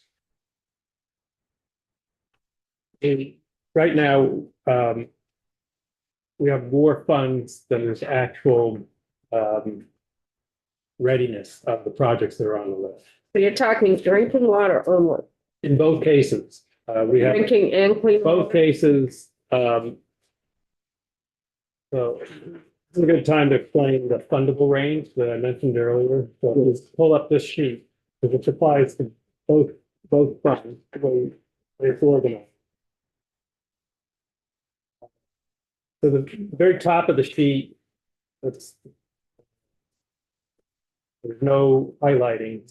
Those are what we refer to as continuing projects. So the projects that got started on got funded on a previous intended use plan either didn't get all the money that they qualified for, or they've indicated that they need more money, but they didn't know at the time we adopted the list. And keeping in mind, we adopted this list back in August, September. The project's going to construction this spring. If they started construction last year, and it's a multi-year project, they get a change order that increase the cost of the project. But anyway, the projects that thought they might need more money around here, but there's $0 because we don't know how much. But it's important, it's imperative that they be on the list to potentially qualify if there's money available. So that's the upper portion of the list. Then in green, it's essentially the rest of, well, I bypassed one project, Plainfield. That was a late entry. Yeah, I'm sorry, that was a late entry onto the list. As a result of the July storms, that the treatment facility was severely damaged. Their outfall was severely damaged by the flooding. It was, actually, the lines were literally cut off from the community to the plant. If you want. So, that was a late addition. They may qualify for FEMA money. I mean, we do have projects on the list. The double asterisk that you see in the left-hand column next to the applicants indicates that there may be other funds available to these projects as well. They may supplant our dollars, or they may supplement. A typical funding mix is USDA, because they fund a lot of the same projects that we fund. Sometimes they fund it entirely, sometimes we co-fund. So are all of these projects listed design? Not necessarily. How can In you order, discern? yeah, so I have, again, if you go into the electronic version, and you can do that through the links on the previous slides. Slide number 13 at the bottom, there are links. In that, you will see a lot more columns, and you'll see step 1, which is preliminary engineering, step 2 funding, which is final design. In order for this to be legible, I remove columns that aren't really critical for this. So this is what's in the pipeline. This is the But adoption. there's a lot of nuances to it. Is the black line the funding cutoff? That's the cutoff at the beginning of the cycle. So in this case, I think this list was formally adopted in late August. I've just noted circa September for the top. The bold line, at that point in time, that was the limit of money we had available for the project based on loans, not so much grants. The limit on grants is, the bold line would be much higher. We haven't added that sort of approach to pollution control grants as far as a separate, bold line indicating the limit of the pollution control grant dollars. It's a much smaller amount of money going into these projects relative to the clean water SRF loan. So what happens is as goes on during the funding cycle, now we've adopted the list and now we're funding projects off of it. If projects haven't met milestones, they receive notice from us that we're going to bypass them. And I believe we've gotten to the point on this list where we've gotten all the way to the bottom. The clean water side, yes, Yeah. it's pretty much right off. We do some projects going forward, and we were able to provide funds availability notification to all projects on the list. So it's less likely this coming year. What we fully expect, if you see this year after year, projects that below the fundable line or above it that haven't proceeded, they will most likely reappear on the next year's priority list. In some cases, it may be several years before we'll finally get to the point, pass their bond, and they're ready to move forward. So you're more in an advisory capacity and funding capacity rather than project engineering capacity. So on the clean water side, we're in the review capacity. From an engineering standpoint, we review all the engineering documents, including the engineering services agreements. We review the fees, we review the scope of services that the engineers are being hired to provide, review them to make sure they're eligible. There are certain limitations that we on the fees. But yes, the engineering staff are the in-house engineering staff are reviewers as opposed to the actual designers of the projects. It's all being done by private consultants. But the municipalities hire. Yes, as well as the private. Do the actual granular point scores, are there a link for those? No, if you go into the electronic version, it's just a single value that's entered into the. Look at the packet, make sure that got that right. I got. Yes. That's I right. mean, The priority list applications, which have multiple criteria that are used to derive that final score. Yeah, I see that description, but I don't see the actual breakdown. We Breakdown have of- that. We have it. If there's a particular project you're interested in, we can send you the I application. was curious. I mean, I don't want to take up this committee's time with it. Yes, any project that the committee is interested in seeing how the points are arrived at, we have all the backup information.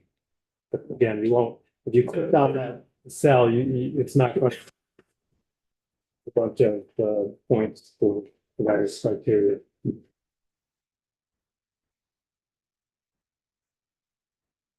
One of the things I'll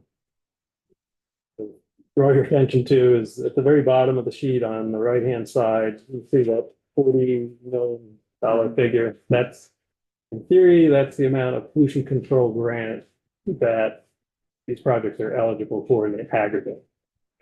We've typically been receiving in between 3.5, 4 million per year.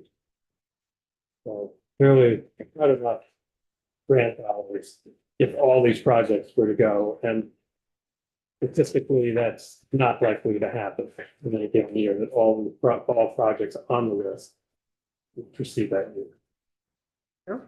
So it sounds, Is that 40 million states? Yes, Okay. that's state grant, and It's the that's state typically, there's been a few exceptions over the years, there's the cash fund, and I think in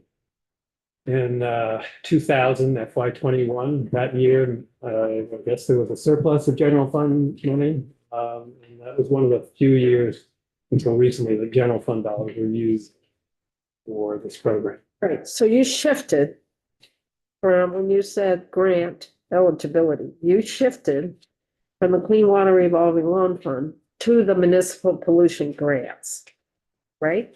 Yes, So that's a whole separate line item. Okay, on our spreadsheet. and I brought that up because both the Clean Water SRF loan that these projects are eligible for, on this sheet as well as the grants. The municipal pollution grants, because that's a separate line item on our spreadsheet. It's Okay. wait, that 40 million represents municipal pollution grants? Yes. Yes. And over on the right-hand side, far right-hand side, is the grant percentage. So the project, and then on a previous slide, it shows the criteria that are used to establish the amount of grant that the projects qualify, pollution control grant to qualify for. The minimum grant is 10%. If the points that a project is receiving add up to less than the equivalent of a 10% grant, then there's no grant. So we have a minimum threshold of 10%, and the max is 35%. Kevin? So what I think I'm hearing you say is your team is not only keeping up, but you're ahead of the needs that are out there because you've already gone down through the list, got more money to give than they're able to spend. So the real risk is not having enough money in case the feds come back with more money and you can't match it. 20%. So that's correct for right now. Okay, I just wanted to make sure I'm understanding. Yes, and I'm gonna just highlight a few projects that we anticipate show up on this next list, that are very large scale projects from our perspective. Which That might show up on this list. will show up on the next list that we're putting together now. So I'm just gonna mention, Will we be able to get a copy of that when it's ready? yeah, Probably from April. No, I know, but it'd be good to see. and possibly earlier in that March. We probably would have a draft list sometime in mid to late March. That'd be Like great. Thank you. So this give you sort of a heads up on what we think we have coming. Burlington has $124 million project. We refer to it as stage one. It's work at all three of they have 3 wastewater treatment facilities. They're looking to actually convert one of them, the east side treatment plant, into a pump station, pump it over to the main plant, and then increase the capacity of the main plant to accommodate that. Part of the reasoning behind it, and I'm sure there are other reasons as well, but part of it is housing. That apparently the area served by the main plant can support more housing. Not much more detail than that, but that's part of the strategy, so I understand it. At any rate, it's estimated at $124 million. They qualify, we believe they're going to qualify for a pretty high percentage grant, which is going to be something on the order of 40 million, just in that one project. South Burlington Bartlett Bay facility, they're looking at least $26 million project, will be higher than that. Potentially qualifying for at least 9 million in grants, pollution control grant. Again, the figures may be a little bit low. Shelburne, and these are all happening at roughly the same time period. I describe it as a bow wave that's going to hit this program. Shelburne is looking to consolidate the 2 wastewater treatment plants. They're going to scrap the southerly plant, turn it into a pump station, install force main, and then they have to do work at the other plant, so Shelburne Bay. That's on the order of 45 million. That too will qualify for pretty high grant. And then the last project that I was going to highlight is Colchester's Malice Bay sewer line. They've already started on the first phase of their project. It's a 2-phase project. The first phase is a 2-year build out. Both phases are about 8 million, and both qualify for around 2.8, 2.9 million pollution control. And so that's just a few of the projects we expect to come to the program, but they're the really large projects. So getting at your question about, yes, at the moment, it looks pretty good in terms of the availability of funds. Next year could be very different. So when you talk about those grants, that is all state dollars. Yes. There's no match for federal dollars on those municipal pollution grants. Correct. They're all state. So the Clean Water Revolving Loan Fund is separate. It's a separate fund. That's where you have the state match for the federal dollars. The municipal pollution grants, totally separate than the Clean Water Revolving Loan Fund. They could be funding the same project back home, but the municipal pollution grants are all state money. Mhm. No federal money in that. Which is pretty scary because what those three projects you just talked about Yep. overwhelms this list by about two X. But And if that's not if it's critical because of infrastructure, you gotta have clean water. They could, I'm not trying to cry wolf, but that's catastrophic if you really need them rather than be nice to have. so the town, the city has to go out to bond for the full project cost, which includes the Clean Water Revolving, the loans that they would get, as well as the grants. So we've been in this situation before with the municipal pollution grants where we have owed communities. Project's been done for a good number of years, and we're just barely catching up to paying our state commitment. But they had to take out a bond on the full project cost. So they had the money, basically, Mhm. but they were picking up what the state should have paid because we didn't have the capacity to pay our share in a timely manner. They got it, but they got it late. And we're just now barely catching up because we were in the hole for quite a while.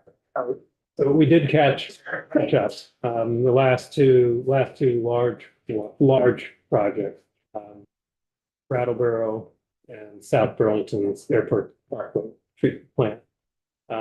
There are a few smaller ones that are getting, they're grants after the fact, but they're not that, there's not that big of a gap in the number of years since the project was done and the grants are being awarded.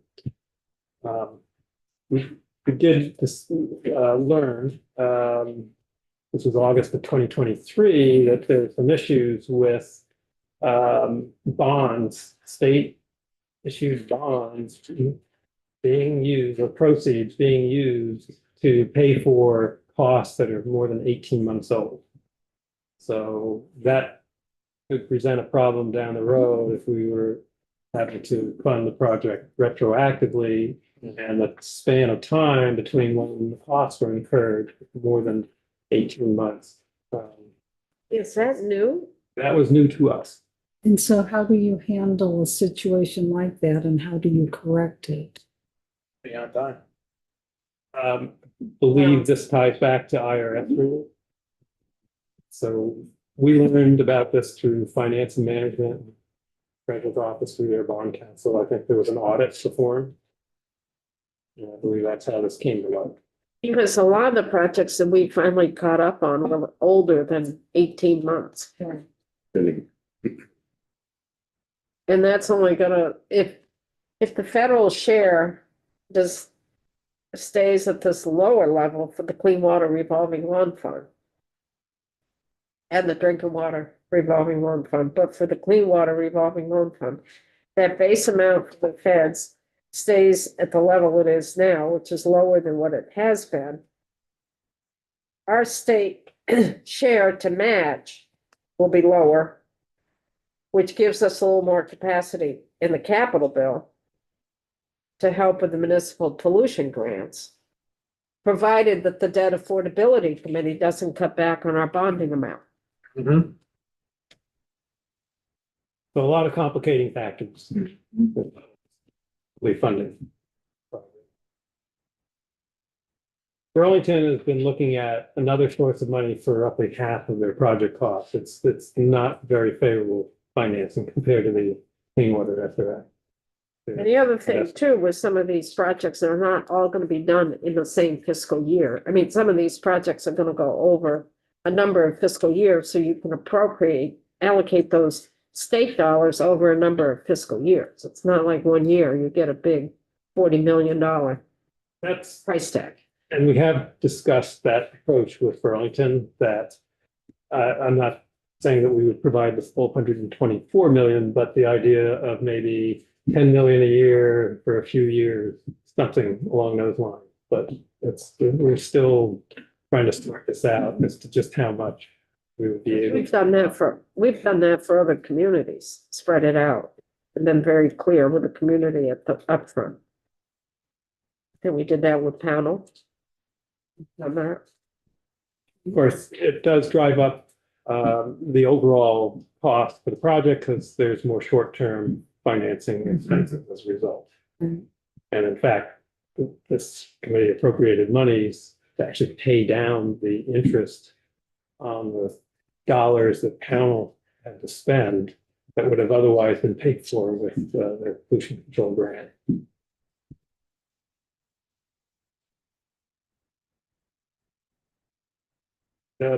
We can go to the last slide.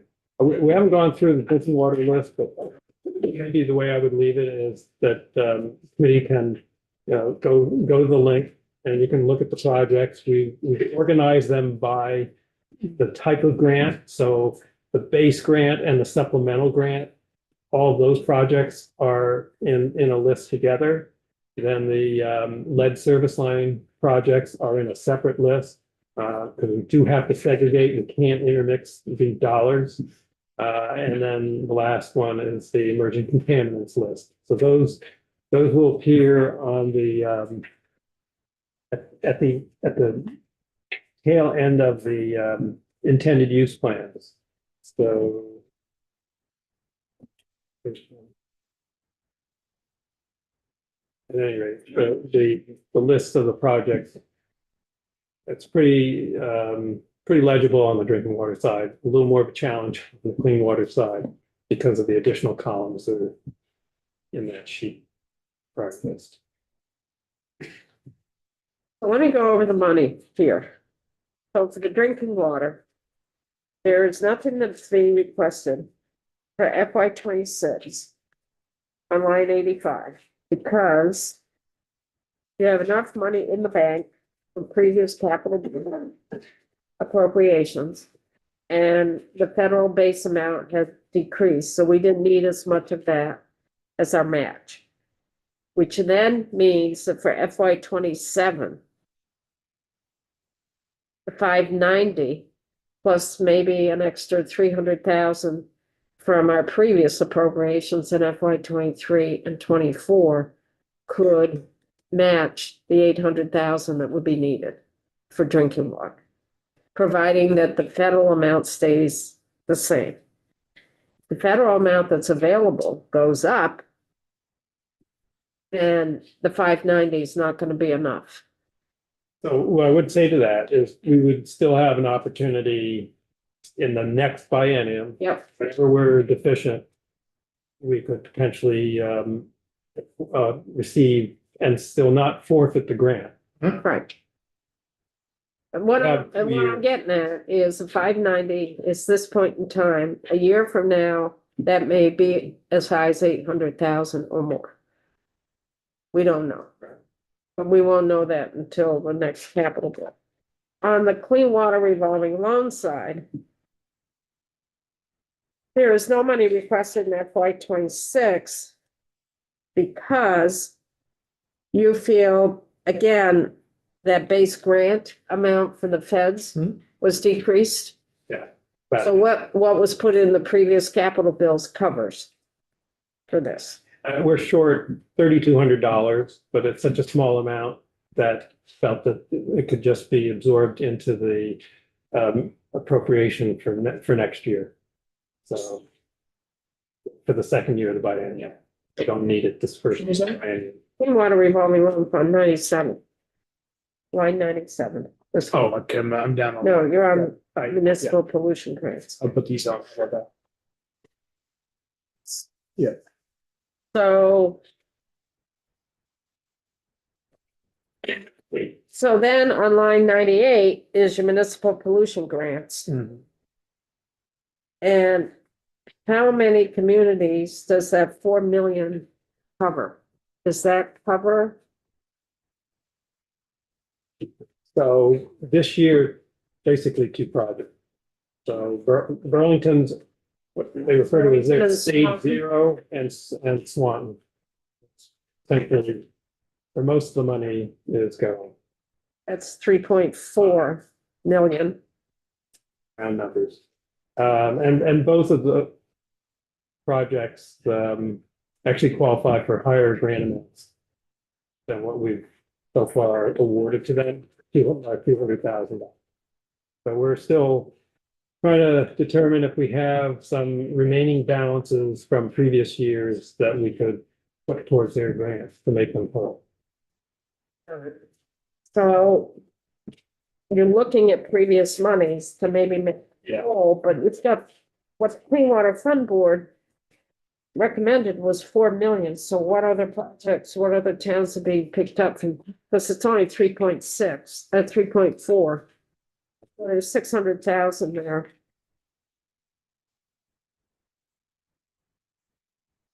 I would have to go, I'd have to pull up another spreadsheet, internal worksheet to really fine tune and see where. I mean, that's 600,000, so Right. it's gotta be out. It would go down to the next project that's ready to proceed. Plus, we do hold some of the funds for planning and engineering planning advances and for regional planning.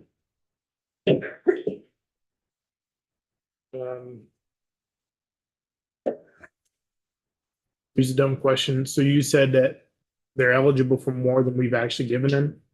So would Yes. any of that 600,000 go to them? If there was, Yes, but I think that it's all spoken for, and I'm gonna have to go through those, Yeah, thank you. I can send that information afterwards, because I need to go through some sheets. So now we're gonna throw a curve. Oh, So in previous capital bills, we put 9.8 million of cash into the drinking water and the clean water revolving loan fund. We can go to the last. So it looks like most of that money has gone out the door.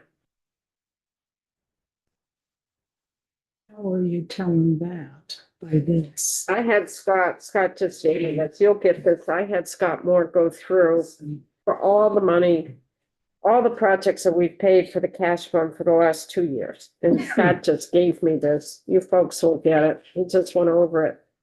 But for FY 24, we did this in 23, we put aside 9.8 million for clean water revolving loan fund. And what is left is basically $2,000. Now, that's for the IIJA. That was just for the IIJA. And that is a 5-year program. And the first couple of years, we had a 5% match, And 10%. 10%, and then the out years were going up to 20%. Right. So that was our 10% match Mhm. for the IIJA. And we did that in the capital bill of 23. So that was for FY 24. And the IIJA has a couple more years left, 3 years. 2 more federal fiscal years. And what's in the appropriations bill, they reserved way back in our 23 session, they reserved 14.5 million to go towards IIJA for wastewater and drinking water. The governor has proposed that that money gets freed up. Are you ready to get all of that out the door in FY 26?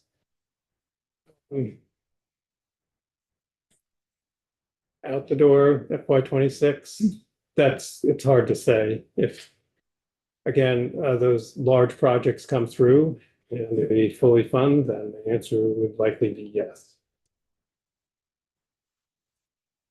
two of the projects I mentioned have already passed their bonds. So Shelburne and South Burlington have passed their bonds, and Burlington's bond vote, I believe, is town meeting day this year. Yeah, I knew something wasn't quite tracking when you mentioned the 4 million. I'm going back and looking at my worksheet. It was 3.3 million was the FY25 appropriation for pollution control grants. 4 million was in the previous fiscal But I year. was looking at the cash. There was 9.8 million of. I'm sorry, I'm going back to the pollution control grant, the question about why there is a $600,000. For the 4 million. Sorry.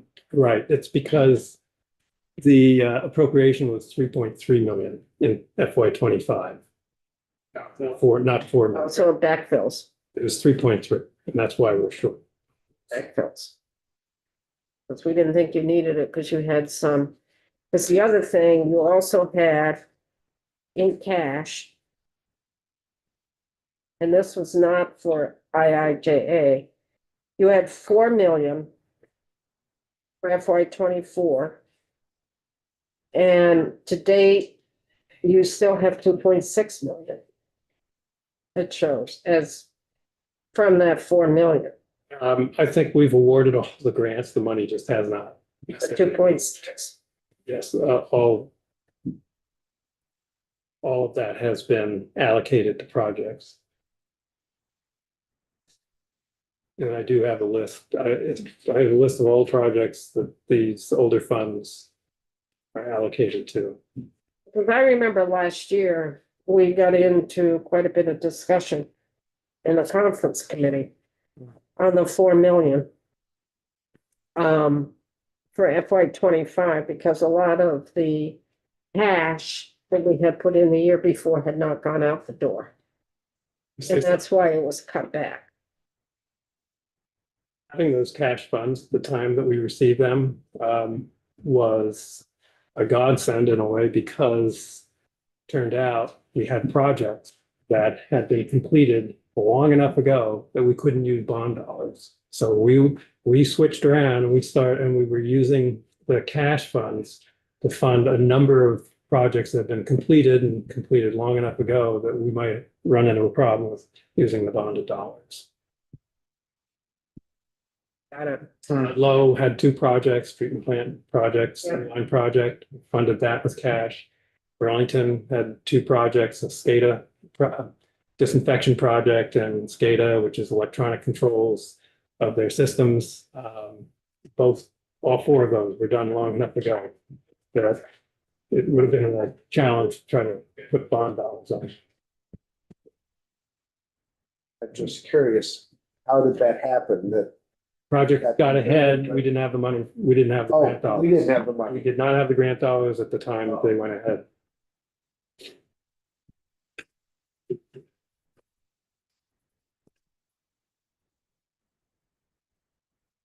And this table shows all of the state match to the BIL money. One thing I'll note about, again, I mentioned this earlier, not all these federal dollars require a state match. So the emergent contaminant funds, both clean water, drinking water, do not require any state match. So it's all federal dollars going into those projects, as well as the lead service line money for drinking water. The other thing I'll note about the lead service line money, we don't know if we're going to be able to use all of the lead service line money, which is in a way a good thing. I mean, we're finding that there aren't as many lead service lines that need to be replaced, and that's what that money is for. Will you have to return the? We just won't apply essentially for the later years. But will you have money left that may have to go back? Is there federal, It's more that we have the authority to draw the money from Right. that grant. We haven't incurred expenses, from the drinking water system and paid, then we would draw those funds. Great. Thank you.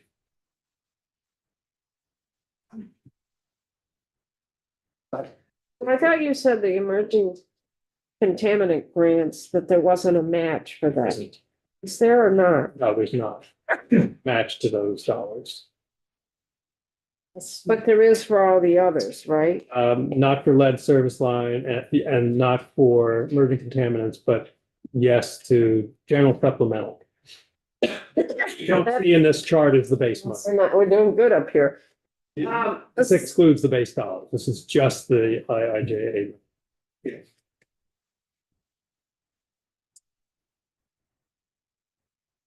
So there's IIJ money available for emerging contaminants. And there's IIJ money available for lead service. Correct? And if you don't have enough projects coming in for that, then you don't apply for those dollars. Right, and we've received the grant for, let's see, the 22 and the 23 lead service line funding, as well as the national pool money from one of the states that didn't take its grant. And so what happens when states decide they don't want a particular grant, it goes into a national pool and then it gets reallocated to the states. So we opted to take, I think it was on the order of 2 million, Patrick, for lead service. So it's not cash that we're receiving, it's just essentially an authorization. And in our programs, we make disbursements first and then we receive reimbursement from federal government, which are referred to as cash draws. So we're not at risk of getting ahead of ourselves, receiving federal cash and then having to turn it back. That won't happen. What could happen is we've received a grant for 28 million, and in the end, we only use, say, half of that. Then the other half is just turned to the.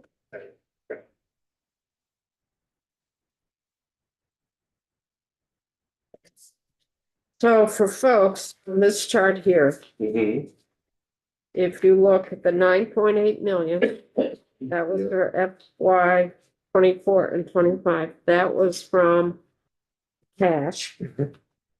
Cash flow. Okay. And to date, that Scott did on that, there's 2,000 left for that. 2,380. Well done. And then this 14.5 is from the reserves. It wasn't the cash fund or anything, appropriations. Put that money aside back, I don't know, was it 23? Maybe session 23, I think it was. They put aside that 14.5 million in a reserve. It wasn't freed up. It was sitting there anticipating we would need that to meet the IIJA for the out years. Cash or bonded? Cash, but it's not in the cash fund, it's general fund dollars. It's general fund dollars, it's not in the cash fund. It's in the reserve. Got it. Probes Committee reserved it. The governor is proposing this year that gets unreserved, which means it gets freed up. To go to, The match, our 20%. Oh, okay, match for gotcha. It IIJA. stays in the same. It just frees it up Okay. to be used. And that is for IIJA. To match those dollars. Yep. That will go to some of the same projects that we're funding through bonded dollars. Yep. Now, the monies have been appropriated, but there's always that possibility that the Congress redirects money.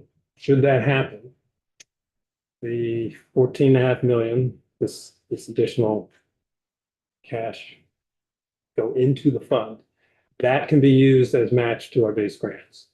We've already confirmed that with EPA. So if something were to happen and there was actually a reduction, the money's already, but once it's in the fund, it can only come out of the fund for the intended purposes of the fund.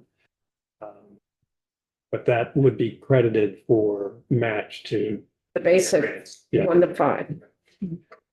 And on the positive side, if that were to happen, then we would say we'd be way ahead with its match requirements for quite a few years. Certainly would be. I hope that doesn't happen. Do you have projects ready to go for the 14.5? No, that I'm, those match dollars, they would get deposited, but they would match up with the 25 grant. And then the 20 federal fiscal year 25 grant and the federal fiscal year 26 grant.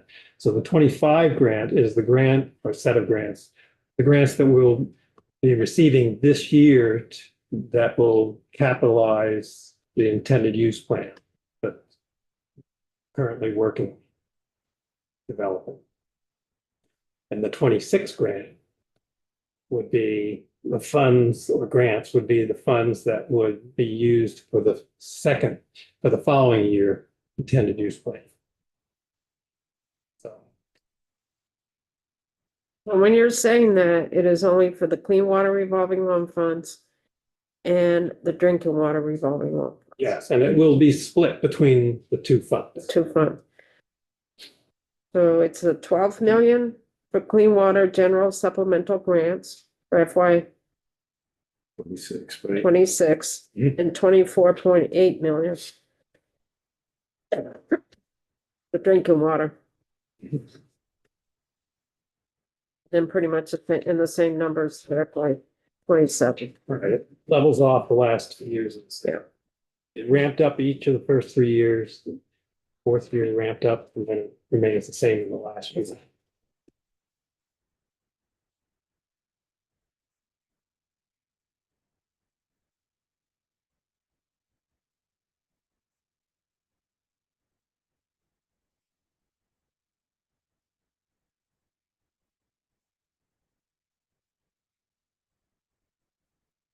Just making a note.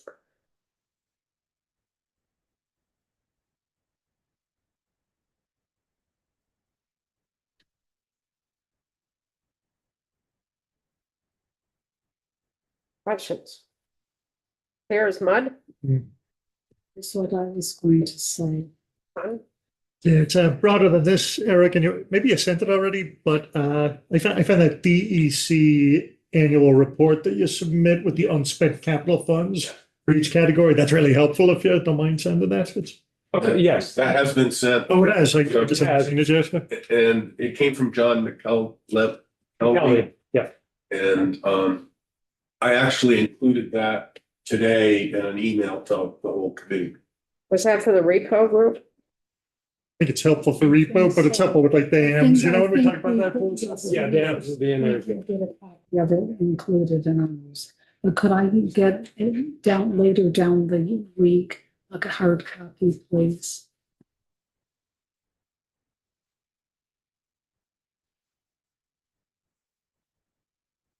Any other questions? Yeah, so in the end, what's the ask? Is it just the 590 and the 4 million? Yep. Yep. Well, the other ask during this 2-year biennium hasn't really been articulated yet, broken down, is inside the $10 million line item. Which we're not gonna know until next That's year. right, and because it has to go through the Clean Water Board. That's 2027. Yeah, Right. FY 26. Yes, for what you asked for this year. 590 FY 27 drinking water, Yep. and then nothing for clean water, and 4 million for municipal pollution grants. Because the federal dollars that have been available, they decreased. Got it. So we didn't need as much match that we thought we needed. Right. But All right. This is a healthy growth. Yeah, feel like if we're all here tomorrow. I'm just saying, if you guys make me sick. I'm wearing my mask. Phil's wearing his, well, was. Hard wearing a mask, you have more people there. I'll blame Joe. Kevin, I mean, not Kevin, whatever your name is, Brian. We got gray hair, we got mustaches, we hang out. Yeah. together. Buddy, you can call it Kevin anytime. Suits me. I want to hear more, I don't know if it's from Eric, from you, Chair, about the 14.5. And why are we unfreezing all of this if we can't use it for a long time? Is there an intention to use it for anything else, or must it be used for this? It was intended to be used for IIJA, Yeah, because we had had quite a bit of surplus. yeah, So the administration proposed back in 23 that we put aside a lot of this money, cash, yeah. general fund dollars. We put that aside to meet the IIJA, because the IIJA was kicking in 23, 24, somewhere around I think it there, was 23. 23. So, no, 24. It was kicking in 24, wasn't it? No, it was 20. It's kicking in fiscal year 23. That's what I remember. But we kicked in that legislative session of 23. For the next 4 years, we put aside money to meet the IIJA. So for the first 2 years, for FY 24 and FY 25, we put in 9.8 million. Mhm. We took that out of the cash fund. What appropriations did, instead of committing the cash fund for the 14.5 for FY 26 and 27, they put it in reserves. They didn't put it in the cash fund. So I thought there was some concern that we were not going to be able to use the full 14.5 for this as the IIJA comes to an end. And I wondered if there was a desire to move some of the 14.5 to do something else. And I didn't even know if that was possible. Well, it could be, but right now, it looks like the IIJ is still coming through at this point. For 2 more years, you said, right? 2 more years. 2 more years we have left. Mhm. It could change next year. Yeah. And what Eric said, whatever is not used for the IIJ, say that it goes away and say there's 7 million of that 14.5 left. That 7 million could go towards our regular clean water revolving loan fund and drinking water revolving loan fund. That 5-to-1 match for what we normally would be getting. So use it anyway. Thank you. Yeah, you were. Credit for match against future grants, plus it's money available to then loan out the project. That's not to say that appropriations committee could say, we need that 7 million for something else. Sure. But we usually have the need for 14.5 here. Right. Yep. Okay. Thank you. And it sounds like you might need more if these other big projects come online next year. Which it sounds like they're close. I mean, I know Shelburne's is They've already. chugging away. We just passed it in November. Huh? They're not getting anything. What they're given. Anything else before we finish up with Eric? Thank you, Eric. Thank you, Eric. Thank you, Patrick. Patrick, you'll be back, I'm sure. Brett? Did you say, Brett? Sounds like a threat. Might just be back. Maybe it was an invitation. I don't know. We'll be back. Sounds ominous. I'll send you a really question. Well, ask him while he's here, don't me. Eric. Just to show you this quick. Like, because I am from Shelburne and so you've got, I know the bond wasn't for 6 million, it was like 40 million. Yes, So what's that represent? I think this is just the force, it's contract one. Oh, okay. I think they have 3 contracts. Okay, Make so up that's the just the total force project. main, right? Yep. But then you're only giving them 1.5 here. This is the grant amount. That's the grant. Yeah. Thank you. Yeah, the next column to the left of that is the total loan amount. Yeah. And if you go into the linked intended use plan, you're going to see step 1 and step 2. Okay. If they needed it during this cycle, they may have already received planning funds previously, and so it won't show up on the list again. And essentially, at the end of the day, of the 40,000, let's say they took a $40 million bond. The 1.5 is 1.5 less they have to pay back, Right. that they have to tax the If they get it in a People timely don't. manner. And these projects, if they receive subsidy, basically loan forgiveness. Yeah, That too doesn't have to be paid back. but thank you. So it's almost 3:30. What I'd like to do is take a 10-minute break. Okay. And then I want to come back and we have to talk about our recommends to Appropriations Committee. Okay. Which recommends? No, for the sheriffs, Sheriff. for the Wi-Fi, Just kidding. No. for the sheriffs, for the Wi-Fi, and for the recovery center. That means, thanks, but. So let's take a 10-minute break.